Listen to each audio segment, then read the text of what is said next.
O tema do contraditório e das matérias conhecíveis de ofício pelo juiz, e aqui em especial as matérias de ordem pública, sempre gerou uma certa tensão entre a advocacia e o Poder Judiciário. E isso por quê? Porque o Poder Judiciário aqui no Brasil, aliás, não é só um problema brasileiro, viu? A doutrina que acaba estudando melhor esse tema acaba percebendo essa dificuldade também em outros países, como Itália, como França, em que o problema meio que se repete, né?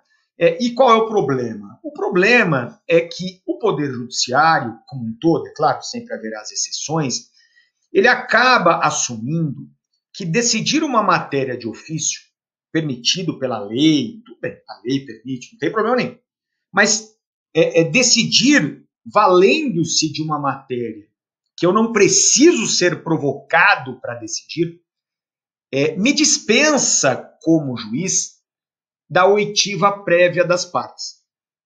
Então, há basicamente essa correlação, ou tradicionalmente sempre houve essa correlação.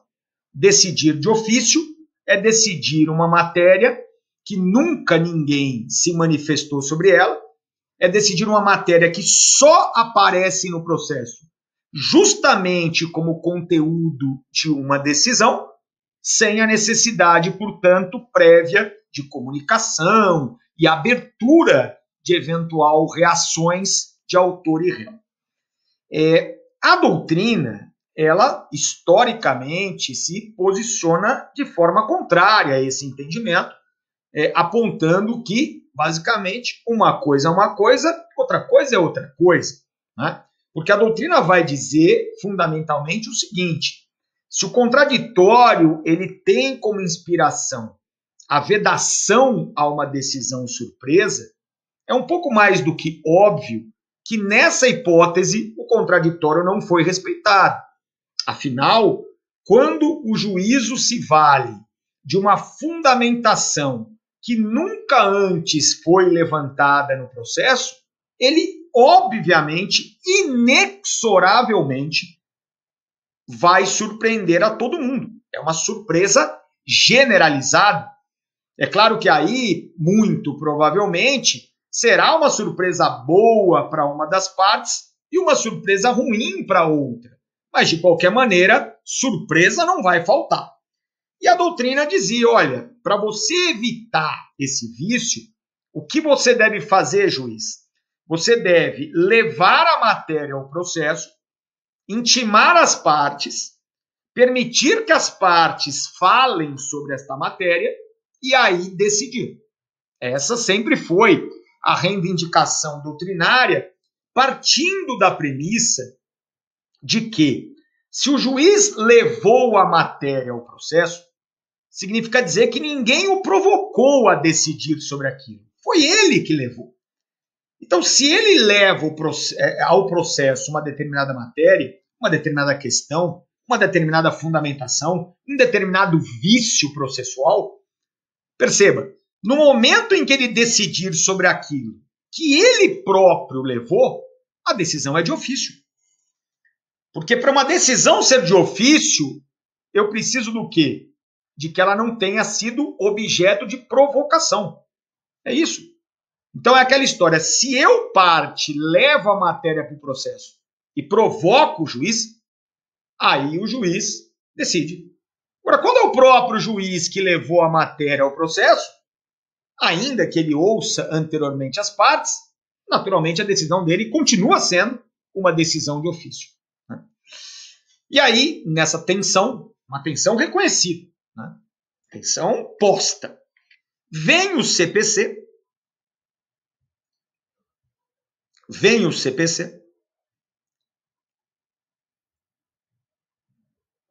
no artigo 10º, e basicamente consagra a crítica doutrinária, dizendo, ô juiz, você vai decidir com base num fundamento, você tem que ouvir as partes antes.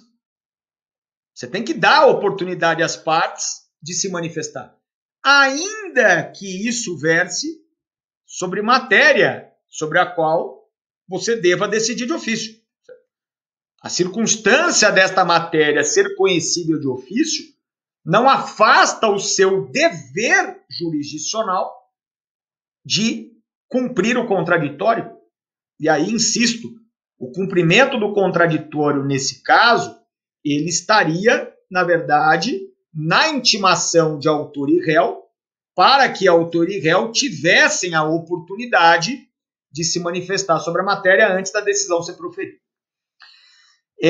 Havia, claro, uma expectativa, né, de que isso pudesse mudar a conduta padrão do Poder Judiciário brasileiro, mas conforme o código foi sendo aplicado e, né, a roda foi girando, começou a se construir lá no STJ um entendimento basicamente no sentido de que não há caráter absoluto no artigo 10º do CPC. O que isso, na verdade, já enuncia é de que o STJ ele vai dizer para você o seguinte: olha, existirão situações em que o juiz não vai poder decidir uma matéria conhecível de ofício antes de ouvir as partes, aí ele não vai poder. E se ele fizer isso, é caso de nulidade da decisão, porque aí nós vamos ver, né, uma nulidade, nós vamos ver uma violação ao contraditório, mas haverá outras situações, haverá outras hipóteses, nas quais a inobservância do artigo 10º é aceitável.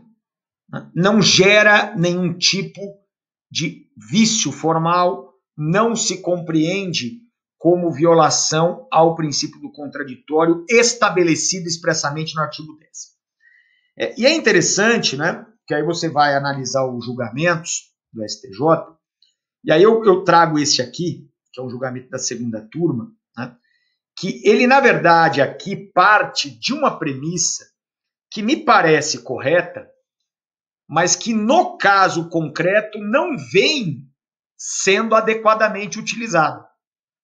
Porque ele vai lá no artigo 10º e fala assim, olha, o juiz ele tem que decidir com fundamento que as partes já tenham tido oportunidade de discutir, de debater. E aí ele diz que esse fundamento é o fundamento jurídico. Então ele falou, olha, o juiz, para decidir com base no fundamento jurídico, diferente daquele que está posto na causa de pedir, ele vai ter que ouvir as partes antes. Então, basicamente, seria dizer o seguinte, Daniel, eu tenho aqui uma demanda em que o sujeito ele alega erro para obter uma rescisão contratual. E o juiz, diante dos fatos narrados, passa a visualizar que erro realmente não há, mas que há uma possibilidade de ter ocorrido a coação. Perceba, a coação ela é motivo suficiente para rescisão, tanto quanto o erro. Mas o juiz não pode simplesmente chegar na sentença e falar assim, olha, gente, eu sei que o fundamento jurídico era erro, eu sei que vocês ficaram discutindo sobre o erro, eu sei que toda a prova que a gente produziu foi sobre o erro, mas eu vou, na verdade, decidir com base no dolo. Então, aí, nitidamente, o juiz mudou a fundamentação jurídica. Ele pode fazer isso, Daniel? Iura novit curia, daime factum dabut tibius. Ok, ele pode fazer isso, mas vai ter que respeitar o contraditório antes. O que não haveria necessidade é quando o juiz apenas usa um fundamento legal, ou seja, um dispositivo de lei que não foi aventado pelas partes. Então, né, aí sim, porque perceba, o fundamento legal ele é, inclusive, dispensável.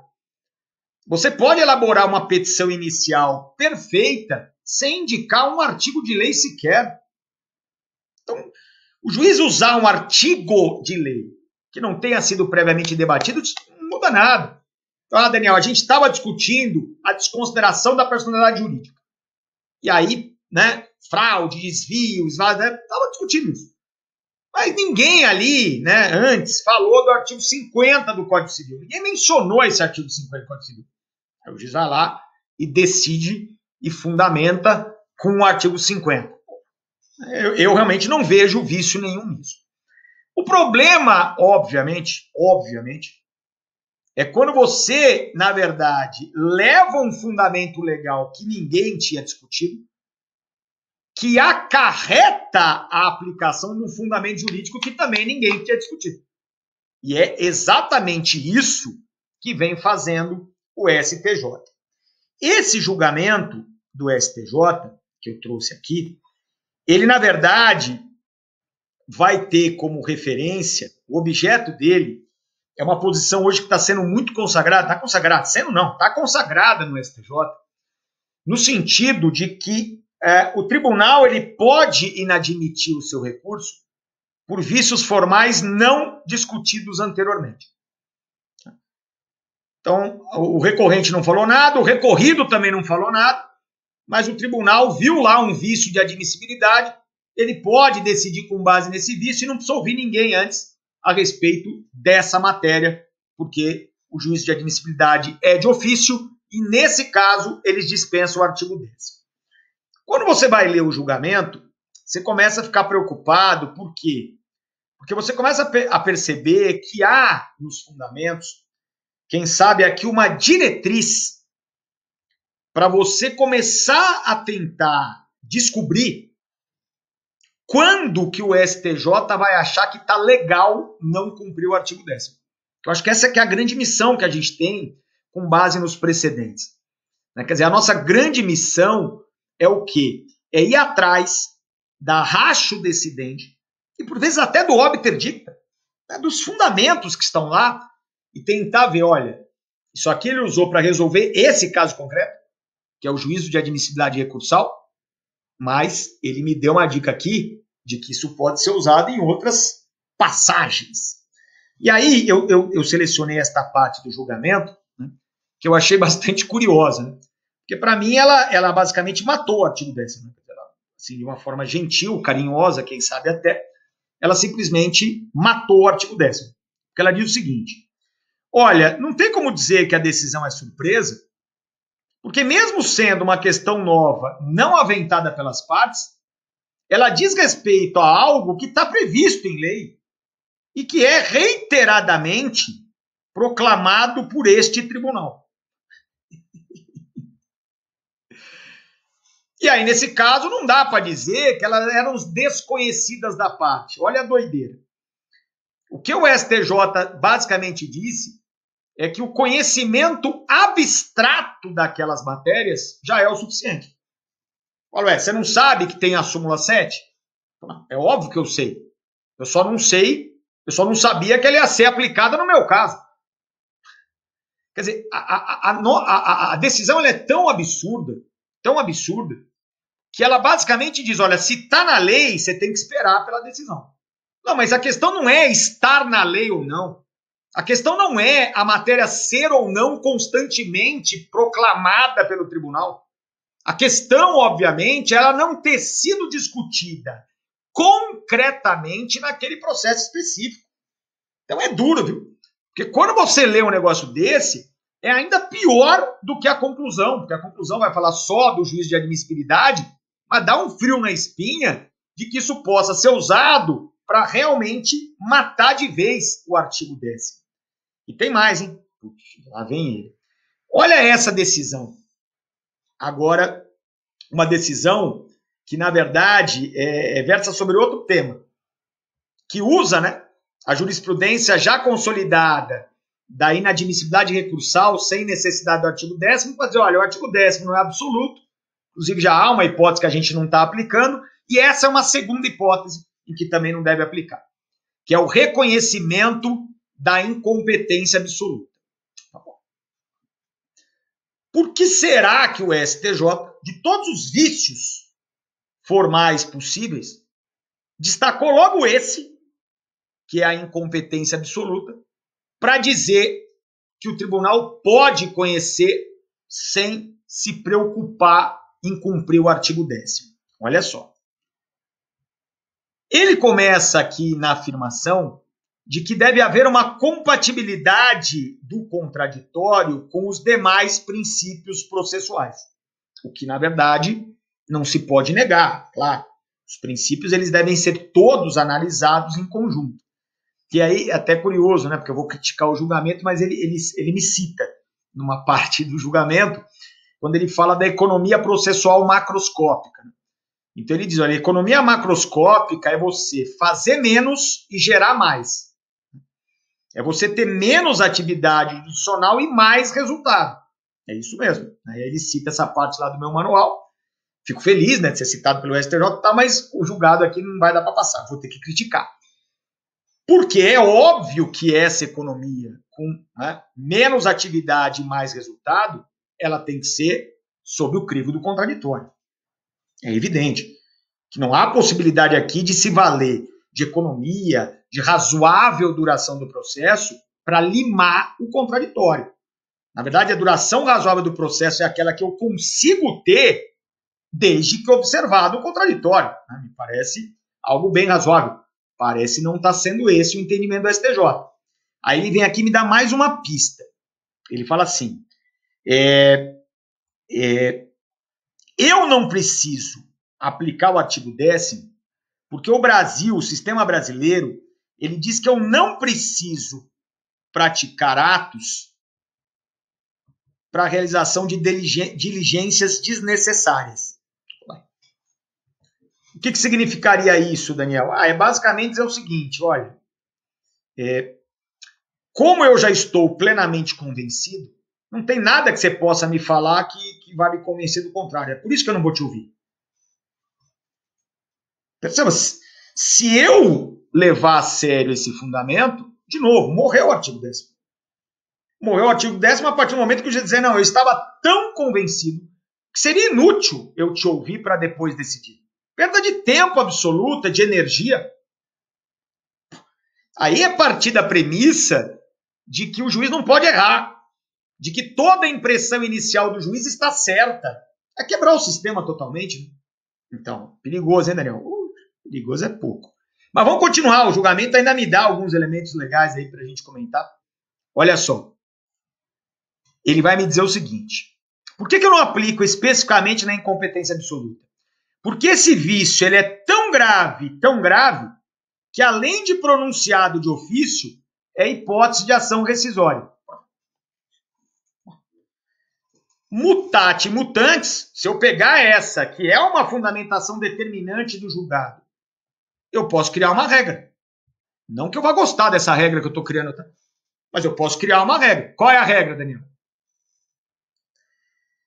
Se você tem um vício que gera nulidade absoluta, que são as reconhecíveis de ofício, e que depois do trânsito em julgado se transforma em vício de rescindibilidade, ou seja, que esteja lá no 966, o juiz pode conhecer de ofício sem ouvir ninguém.